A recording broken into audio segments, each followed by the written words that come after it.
episode 2, Clarity PAWDcast, and we're going to talk about what a certified dog trainer is, because everybody's always looking for a certified dog trainer or want a certified dog trainer, but very few people actually know what a certified dog trainer means. And unfortunately, nobody really knows what it means because it doesn't really have a real meaning. Yeah. Pretty much all certifications, except the certification we have here, are private certifications. The certification we offer here is actually through the government. It's the Department of Labor. But we are still responsible for the quality of it. There's not a good way to really know if somebody, you're hiring the right person. If you're hiring you can't just say I'm hiring a certified trainer and be comfortable that you're hiring a good trainer. I made a chart of all the different certifications, and I think Ivan put one out too of all the different certifications.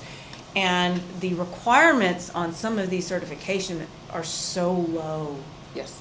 Really low. Like, you can say you're a certified dog trainer and all you've ever done is one course online. Oh yeah, just not even real hands-on experience. So it's possible that you can hire a certified dog trainer that has less hands-on experience than you do. You can be a certified animal behaviorist with only online education as well, though. Animal behaviorist, I think that's another thing that people don't understand, that an animal behaviorist or veterinary behaviorist doesn't actually have any behavior watching experience. Right, not hands-on, not actual training or working with animals. It's a medical degree.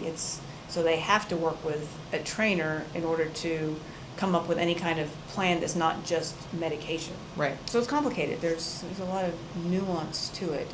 Yeah, a lot of dog training schools are focused on the schoolwork, which is a really important aspect, but I think we run into some trouble when we're dealing with such a physical and literal, excuse me for being dramatic, but art form. Because it's about the physicality, it's about what you're watching in the moment. So it's really hard to teach that from books. And even in training people to become dog trainers, I think we encounter a lot of people who are great when it comes to the worksheets and the paperwork and turning in work and understanding dog behavior. But when they're in the moment with an animal, their progress and their education level seems much lower because they don't have that hands-on experience. You notice a lot of top dog trainers also have a background in some kind of art. Yeah. Like music, dance, sports of some kind. It's weird, but yes. Yeah, like your dad's drumming musician, you sing, you do. Dave Coyer's a musician David as well. Coyer's a drummer.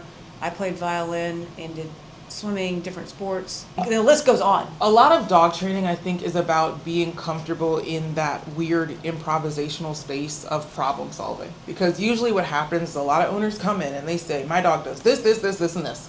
And you have to think, from hearing all that, okay, here are the issues. How can I solve these problems? And sometimes, depending on the dog, the way you may have thought to approach the problem in your head or the way you plan to doesn't work for the dog or the owner. So then you have to pivot.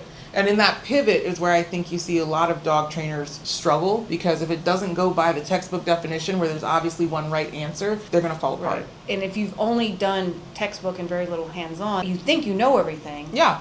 And when you hit something that you're not succeeding at, they're not thinking, hey, there's another way to approach it. They're just thinking the owner's not doing what they need to do, or you have to repeat it more times or something like that. Which is unfortunately why I think both of us have seen a lot of people who come in with a dog who does have a behavioral issue and say, every trainer I took this dog to says this dog needs to be put down. And I hate to be the person who doesn't say that, but sometimes that is not the case. Sometimes you've just been dealing with a lot of inexperienced people, and I find it really frustrating when people say, I have to put this dog down because I've already tried everything.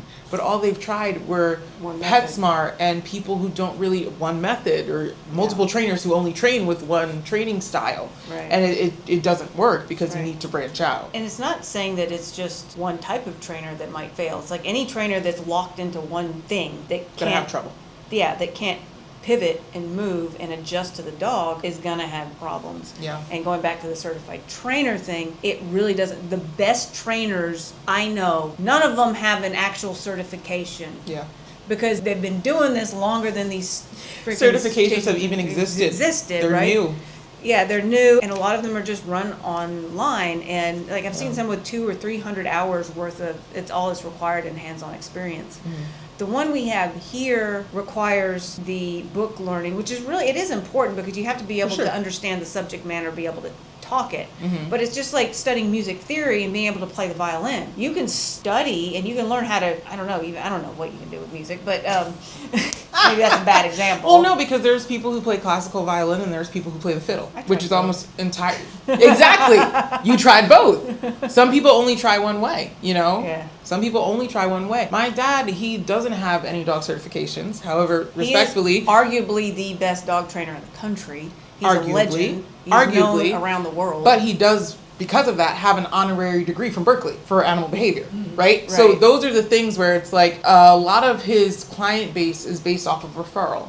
Right. And I kind of work the same way in that if your work is good enough, you will get that referral. Where we get in trouble a lot right now is because a lot of the online things are very misleading. And we were talking about this the other night. Some of the top trainers that Ivan on TikTok, love Ivan to death, but he only got like 4,000 followers. Meanwhile, our boy Carlos, love him to death, huge influencer, has not titled a quarter of the dogs that Ivan has even looked at. So these are the things when we're talking about someone's quality, someone's ability. You're not going to find most of the best people. You're not going to find them on Instagram and on TikTok because they're doing more, because they have more of a reputation. They're not going to be talking to you in front of a camera, excluding us. They're not going to be sitting down. No, but just that's true because they have more shit to do. Right. After we leave here, you have to go to Quali and get on a plane to Holland to show your dog. Everybody's not doing that. Right. You know, if you have time to do all this content creation, a lot of people aren't doing that because your schedule sucks. It does. And that's why they don't do it. Right. Yeah. That's why. And a lot of them are older and aren't into all this. Like I'm older than you, and this is a real stretch for me. Like this was It was a lot. This was a lot. It was a lot to make myself to start talking about it. And I'm gonna be honest, I don't like it. Terrible marketing. I'm sorry.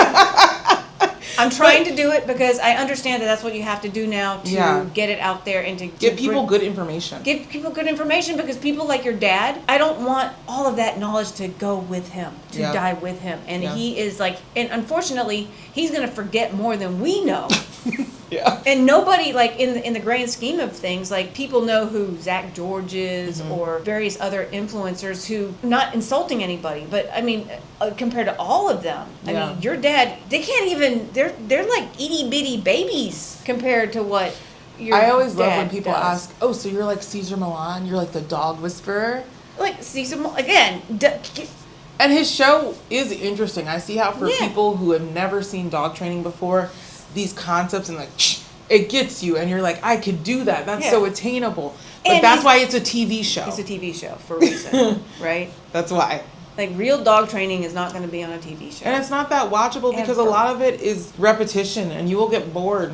And owners get bored when they're actually training their dog to do the same thing over and over again. And the dogs are like, okay, we're practicing. And then finally it clicks and they're like, yay, I know this. Yeah. And it's this beautiful, joyous moment to watch owners and dogs go through together. But to make a reality TV show, they shorten that process. Right. They try to give it all to you in 30 minutes, and that is not a 30-minute process. Yeah, and it has to be entertaining. So, I mean, nothing against Cesar Millan at all. You know, I might not agree with him with everything, but there's not doing any harm either. There's certain concepts that will be like, I'll challenge, like, you know. Sure.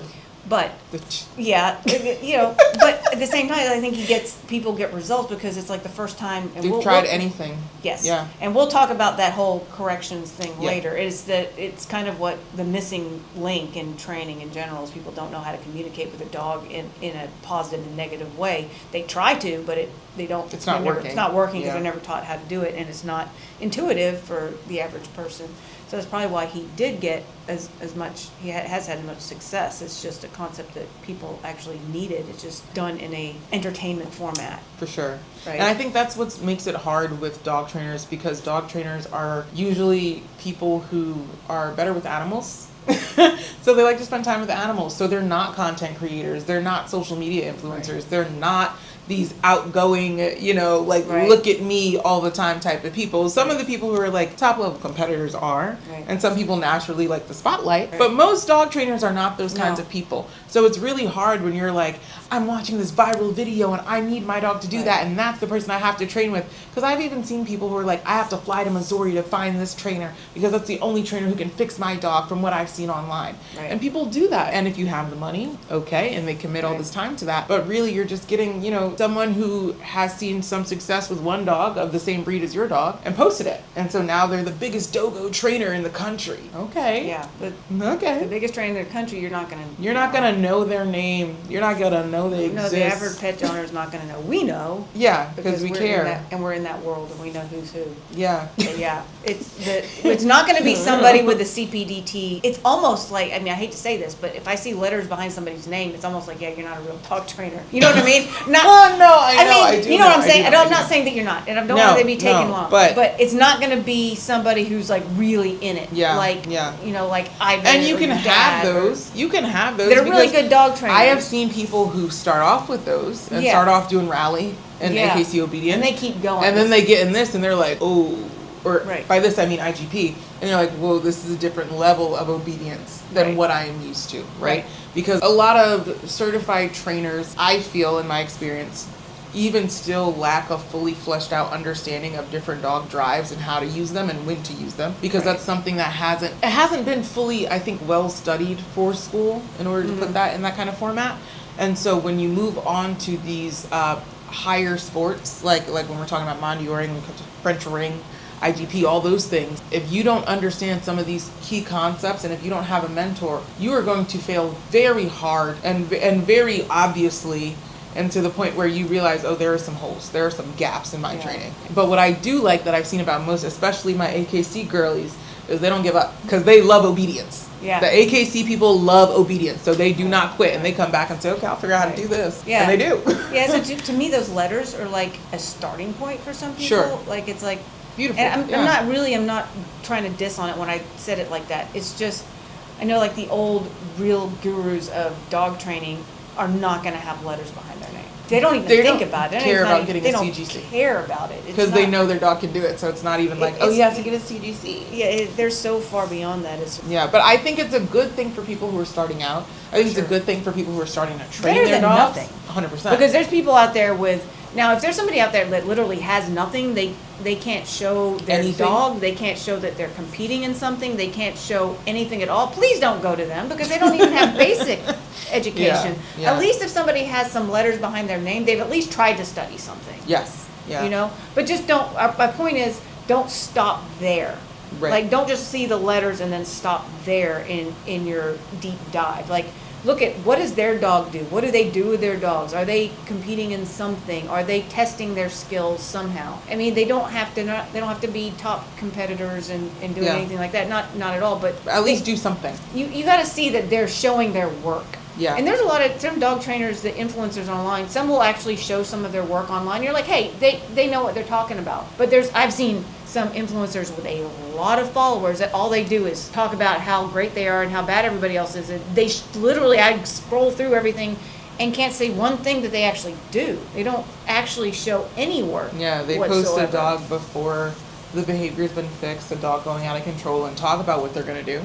Yeah. Or they post themselves, but they don't post their dog working or succeeding in anything. No, and they're certainly not posting a whole lot of it. So anybody who's showing their work, at least you can see what they're doing. And that's like the basis of, I remember being in like middle school when you have to write, you know, I'm old now I guess, but when you have to like write your essay or whatever, and then, or write your math problem at the end, show your work, show what you did. Right. Because if anybody can't show you their work, they're not worth listening to for this. And unfortunately, we have the internet, so if you Google dog trainers in my area, the internet is going to bring you first whatever businesses have paid to boost their location so that they show up first where you are. So that's who you'll get first. And then if their website says our trainers, and there's no meet our trainers with their background, that tells you that they are hiring people from Indeed, baby. If you look up, not to say any wrongness about this big company, but there are a lot of pet stores that have dog training programs where they hire people for minimum wage to do dog training. 2-week program where you watch a video and you're hired to do dog training. And people who have brought in serious behavioral issues will say, well, this dog training is more affordable. That dog training is not going to be able to fix your problem. No, they have 2 weeks more experience than you. Exactly. They have 2 weeks more experience than you, and your dog has had a year of experience in doing this bad behavior. Right. So we got to talk about something. Right. So yeah, just wrapping it up. Certified dog trainer, you really have to do more research into what that means. Just don't look for just don't look for letters. It's a good starting point. But even if somebody doesn't have letters, like I don't have letters either. Yeah. But you haven't pursued them.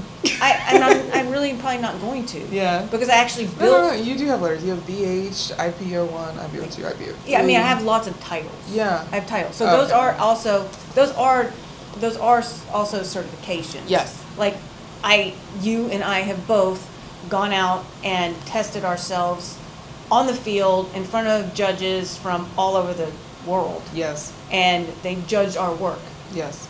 with different dogs. Yes. So yes, we have letters and we have titles and we have done things, but we don't have we don't have the Karen Pryor school of whatever letters behind our name because I'm not going to spend the time. We have a program that I built and got certified through the Department of Labor that we can certify dog trainers. Yes.